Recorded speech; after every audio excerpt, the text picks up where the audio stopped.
السلام علیکم۔ جب تک انسان زندہ ہے، اس کی جان میں جان ہے، اس کی روح اس کے بدن میں ہے، تو سوالات تو اٹھتے رہیں گے۔ سوالات اٹھنے سے کوئی روک نہیں سکتا، کیونکہ سوالات سے ہی بندے کو کسی بات کا پتہ چلتا ہے۔ کسی سے سوال کیا جاتا ہے تو اس کا جواب ملتا ہے۔ ایک کسان کھیتوں میں ہل چلا رہا تھا، ساتھ والی پگڈنڈی سے اس کے ایک جاننے والے کا گزر ہوا۔ اس نے کسان کو سلام کیا۔ السلام علیکم، کسان نے جواب دیا۔ تو پھر تم نے اپنے بیٹے کی شادی پر مجھے تو نہیں بلایا تھا؟ سلام کرنے والے نے حیران ہو کر کہا کہ میں نے تمہیں سلام کیا ہے، تم آگے سے کیا بات لے بیٹھے ہو؟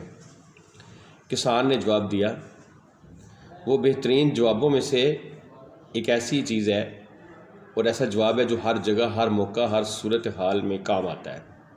سلام کرنے والے نے کہا، تم آگے سے کیا بات لے بیٹھے ہو؟ کسان نے جواب دیا، پھر بات سے بات ہی نکلتی ہے۔ تو پھر بات سے بات تو نکلتی ہے، جب بات سے بات نکلتی ہے تو پھر سوالات پیدا ہوتے ہیں۔ سوالات طالب علم کے ذہن میں اٹھتے ہیں۔ اکثر و بیشتر ان سوالوں کا گلا گھونٹ دیا جاتا ہے کہ مصلحت کا تقاضا یہی ہوتا ہے، مگر گلا گھونٹنے کے باوجود سوال مرتے نہیں، زندہ رہتے ہیں۔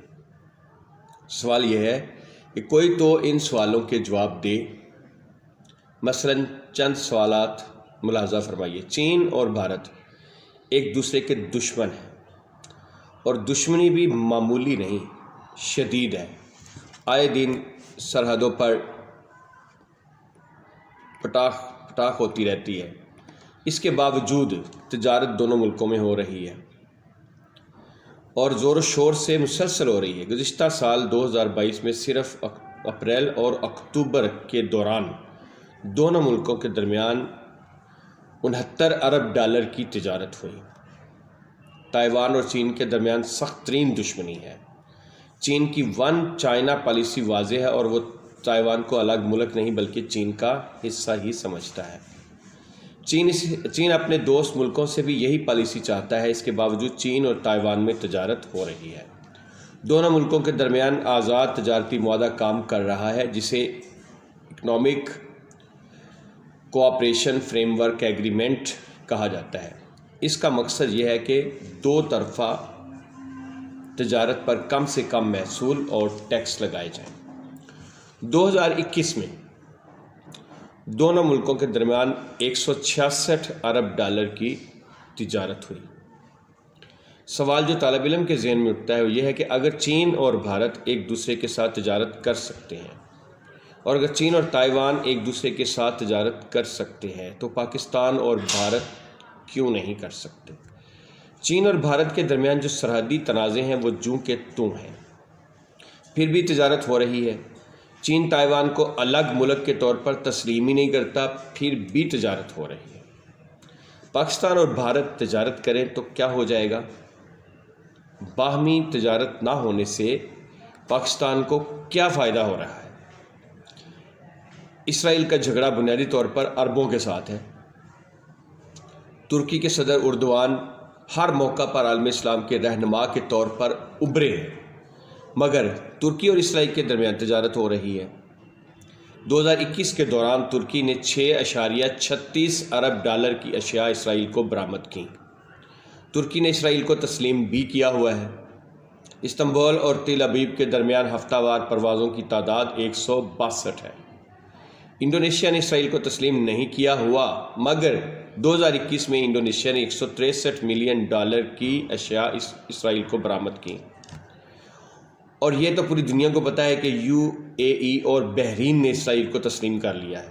سعودی عرب کے حوالے سے بھی برف پگھل رہی ہے۔ طالب علم اپنی کم علمی کو تسلیم کرتے ہوئے اہل دانش سے سوال پوچھتا ہے کہ اسرائیل سے تجارت کرنے سے کیا نقصان ہوگا؟ ترکی کو کیا نقصان ہوا ہے؟ امریکہ سے ہماری تجارت ہو رہی ہے، یہودی وہاں کے بزنس پر چھائے ہوئے ہیں، تو پھر امریکہ سے تجارت کیوں ہو رہی ہے؟ اگر اسرائیل کے ساتھ تجارت کرنے سے پاکستان کو نقصان پہنچنے کا اندیشہ ہے تو بالکل تجارت نہ کی جائے، مگر کوئی یہ تو بتائے کہ کیا نقصان ہوگا۔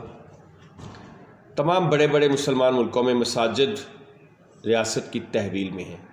مصر، سعودی عرب، UAE، قطر، ترکی، ملائیشیا اور انڈونیشیا میں مسجدیں نجی شعبے میں نہیں ہیں۔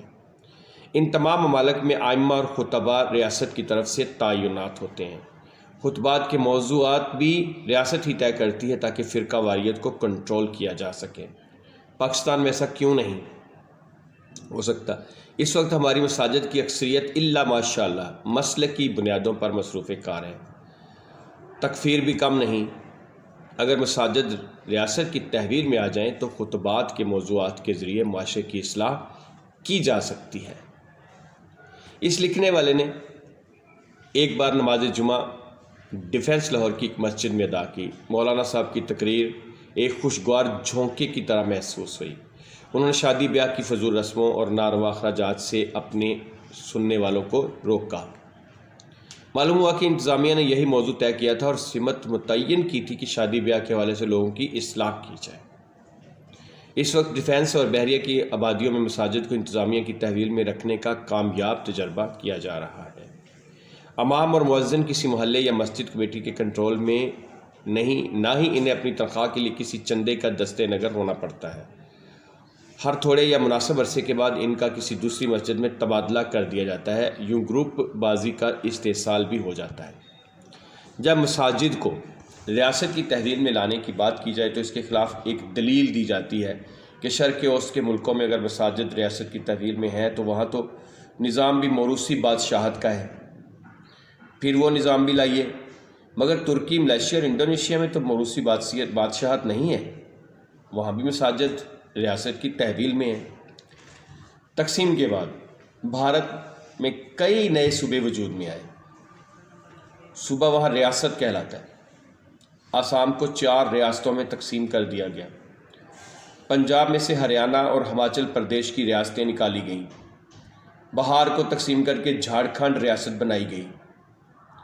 UP نے اتراکھنڈ کو اور مدھیہ پردیش نے چھتیس گڑھ کو جنم دیا۔ 2014 میں آندھرا پردیش کو 2 نئی ریاستوں میں بانٹ دیا گیا اور تلنگانہ ریاست وجود میں آئی۔ ہمارے ہاں کراچی، پشاور، لاہور اور کوئٹہ خزانے کے اوپر سانپ بن کر بیٹھے ہوئے ہیں۔ DI خان اور بنو والوں کو اپنے کام کے لیے پشاور جانا پڑتا ہے۔ کوہستان اور مانسیرا والوں کو بھی بہاولپور والے لاہور کے محتاج ہیں۔ تحریک انصاف نے جنوبی پنجاب کا وعدہ پورا ہی نہیں کیا۔ جیکب آباد سے بس میں کراچی جانا ہو تو 8-10 گھنٹے لگتے ہیں۔ انتظامی بنیادوں پر شمالی سندھ اور مشرقی سندھ کے نئے صوبے بنانے میں کیا نقصان ہے؟ ہزارہ کو پشاور کے ساتھ باندھ کر کیوں رکھا جا رہا ہے؟ چترال، دیر اور سوات پر مشتمل نیا صوبہ کیوں نہیں بنایا جا سکتا؟ اٹک، میاں والی، راولپنڈی، مری، چکوال اور جہلم کو اپنے نیچے رکھنے میں تخت لاہور کا کیا مفاد ہے؟ ان اضلاع پر مشتمل الگ صوبہ کیوں نہیں بن سکتا؟ ایک طالب علم کے ذہن میں جو سوالات اٹھتے ہیں انہیں دبایا تو جا سکتا ہے، ختم نہیں کیا جا سکتا۔ ہاں، ایک صورت ہے کہ سوچنے پر پابندی لگا دی جائے اور کوئی سوچتا ہوا پکڑا جائے تو اسے سخت سزا دی جائے۔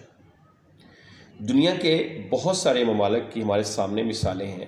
چائنا کی مثال ہے، انڈیا کی مثال ہے، اس کے علاوہ ایران ہے، افغانستان ہے، بہت سارے ممالک ہیں۔ ان میں چھوٹے چھوٹے، پاکستان سے کئی گنا چھوٹے ملک ہیں، لیکن انہوں نے ان کے صوبے کسی کے 83، کسی کے 84، کسی کے 85۔ تو ڈاکٹر طاہر القادری صاحب نے تو یہی تجویز دی تھی کہ جتنی پاکستان کی تحصیلیں ہیں اتنے ہی صوبے بنا دیے جائیں۔ اس طرح ایک تو اختیارات کا جو توازن ہے وہ قائم ہوگا۔ جو ایک ہی جگہ پہ سانپ بن کے بیٹھے ہوئے ہیں، ایک ہی جگہ پہ وسائل یکجا ہو جاتے ہیں، وہ سارے کھا پی جاتے ہیں، اور جو چھوٹے شہر ہیں بیچارے سارے محروم رہ جاتے ہیں۔ تو جناب علی، یہ ایسے نہیں ہوگا جب تک یہ سارا نظام لپیٹا نہیں جائے گا، عوام باہر نہیں نکلیں گے، یہ نہیں ہو سکتا۔ معذرت کے ساتھ